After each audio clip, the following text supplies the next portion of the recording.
তো বসবে, তুমি এটা নাও এখানে। হ্যাঁ ও বসবে, হ্যাঁ বলছে আগে। আসো আসো।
আমাকে দাও, আমাকে নাম্বারটা আমাকে দাও। ক্যামেরাটা এমন লাগছে। ভাত সাথে হচ্ছে বাঁধাকপি ভাজা আর হচ্ছে এখানে পাবদা মাছের ঝোল, একদম পাতলা করে ধনে পাতা দিয়ে ঝোল। এখন এদেরকে খাওয়াবো, এখানেই খাওয়াবো। আমাদের এখানে কোনো নোংরা নাই বন্ধুরা, একদম পরিষ্কার পরিচ্ছন্ন। আমরা এখানেই শীতের দিন করে আমরা এখানেই বেশিরভাগ খাই। যারা আমার পুরানো ব্লগ দেখেছো তারা তো জানোই। আর আমি এখানে বসে আছি, দেখো স্নান ধান করেছি কিন্তু সিঁদুর এখনো পরিনি। বলে আমি স্নান করলাম।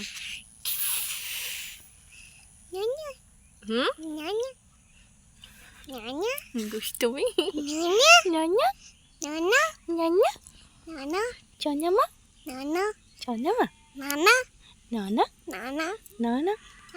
তুমি আমার সোনামা হও না?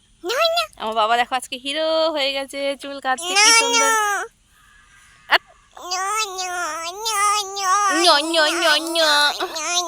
তুমি চিংড়ি পোকা, তুমি চিংড়ি পোকা। কি পোকা? আমি চিংড়ি পোকা। গোটা হয়ে গেল মুখের মধ্যে একটা, দেখো কেমন। এই যে এখানে গালটাতে।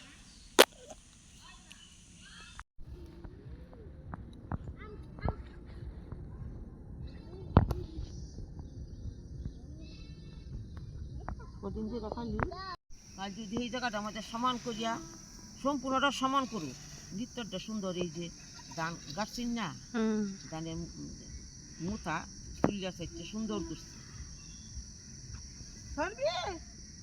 ওরাই না করতে পারে গো, সরো। ইভিনিং সবাইকে। তো অনেকক্ষণ হয়ে গেছে সন্ধ্যা, তো তোমাদেরকে গুড ইভিনিং জানানোই হয়নি, কারণ আমি অনেক বড় ইম্পর্টেন্ট একটা কাজ করছিলাম। কি করছিলাম বলো তো? ছেলেকে পড়াচ্ছিলাম। মা গো মা, মানে এই বিগিনার বাচ্চাদেরকে পড়া, সে আমার বাচ্চা হোক বা টিউশনের বাচ্চা হোক যাই হোক, কিন্তু এই বিগিনার বাচ্চাদেরকে পড়ানো ভীষণ চাপ। যাই হোক, ওদেরকে পড়িয়ে ঠরিয়ে নিলাম আর এখন আমি গুছাচ্ছি কাপড়। তো ভাবলাম যে চলো তোমাদের সঙ্গে একটুখানি শেয়ার করা যাক সন্ধ্যাটা। আর চা চু খাওয়া শেষ, চা খেয়েছি। পড়াতে বসার সময় মা চা করেছিল, আমার শাশুড়ি মা চা করেছিল, তো চা খেলাম। চা খেয়ে দিয়ে ওদেরকে পড়িয়ে ঠরিয়ে এখন ওরা চলে গেছে রান্নাঘরে। আর আজকে আমাদের রাত্রে খাওয়া ভীষণ ভালো, কি বলো তো, রুটি আর সবজি। সবজি এখন কি করব সেটা ভাবছি, বাঁধাকপি করব নাকি আলুর পাতলা করে ঝোল করব। আমার তো দুটোই ভালো লাগে রুটির সাথে।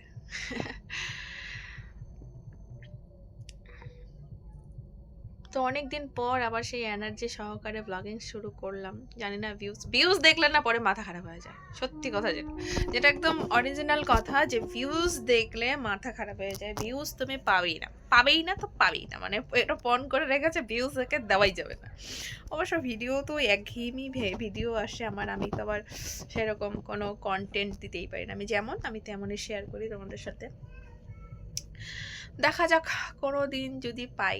আর তোমাদের কার কার ওইদিকে ঠান্ডা কেমন পড়েছে? আমাদের এদিকে কিন্তু আজকে মোটামুটি ঠান্ডা, মানে অত ঠান্ডাও না, মানে ডিসেম্বর মাসে যে ঠান্ডাটা হয় সেটা নাই, মানে মোটামুটি চলে। দেখো না, শুধু সোয়েটার পরে আছে, আর আমার ছেলেও শুধু সোয়েটার পছন্দ। হ্যাঁ খাবে, খাবে না তো বোধহয়। কি আর করবা, কি যা করো তাই করবা, হবে হবে ওইরকম। তো এই হলো ব্যাপার। তো এখন আমি এই যে দেখতে পাচ্ছ কাপড় চোপড়গুলো আছে, এগুলো সব গুছিয়ে নিই। মানে ছোট ঘর তো, মানে ভাঙাচোরা ঘর, আবার যদি না কোনো সময় না, সত্যি কথা যেটা ইচ্ছা করে করি না, কেন বলো তো, বিরক্ত লেগে যায় আমার, আমার ভালোই লাগে না, কোনো কোনো সময় ভালোই লাগে না, কোনো কোনো সময় ভাবি যে না করে কি করব বলো তো, কিছু করার নেই তো, আমার বরের তো আর সেরকম ক্ষমতা নেই, ঠিক আছে, ক্ষমতা থাকলে তো এতদিন করেই দিত। যাই হোক, চলো কাপড় চোপড়গুলো গুছিয়ে নিয়ে যাবো রান্নাঘরে। তো গুছিয়ে নিই, গোছানোটা আর কি শেয়ার করবো তোমাদের সঙ্গে, একটুখানি বক বক করে নিলাম ক্যামেরার সামনে এসে।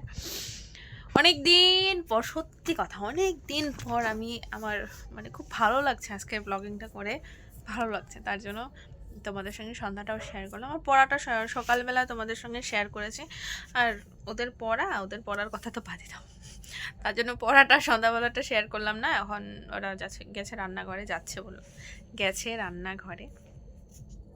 আজকে কিন্তু বিকালে আমার ছেলে অনেক কাজ করেছে, ঠিক আছে। চলো, আমি এখন যদি বক বক করতে থাকি না, করতেই থাকবো।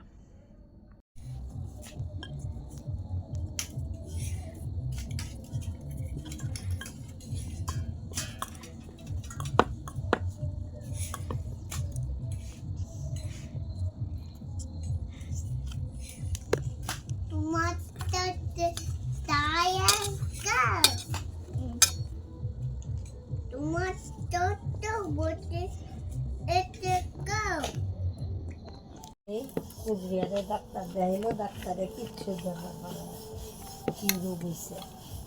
এখন দিল্লি যাইব, মেঘারে যাওয়ার কথা কইছে, কেউ যায় না, বেটা আজকে যাই পরে একলাই ধরতে পারে না।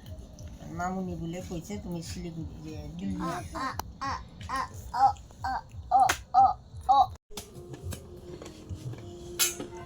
এরা মাইঠা হইল। কিসের এটা? এই যে শোকরা থালের মধ্যে নাই, একটা নাই, মানে মাছের থালটার মধ্যে লেগে গেছে। এই সিনটা শেয়ার না করলে কি হয়? এই দেখেছ কেমন করে ঘুম ভেঙে যায়, আবার ঘুম পেয়ে যায়।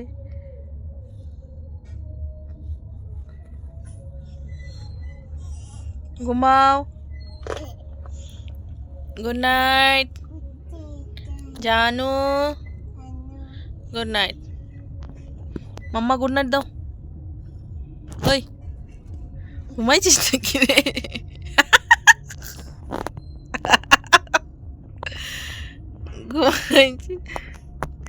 ঘুমাইছে নাকি? গুড নাইট, গুড নাইট মামা, গুড নাইট, টাটা। কালকে দাঁড়াও দেখা যাক, কালকে সকালে দেখা হবে। টাটা। আমাদের ব্লগটা সবাই লাইক করবা। টাটা। দাদাকে দেখা যায়। টাটা।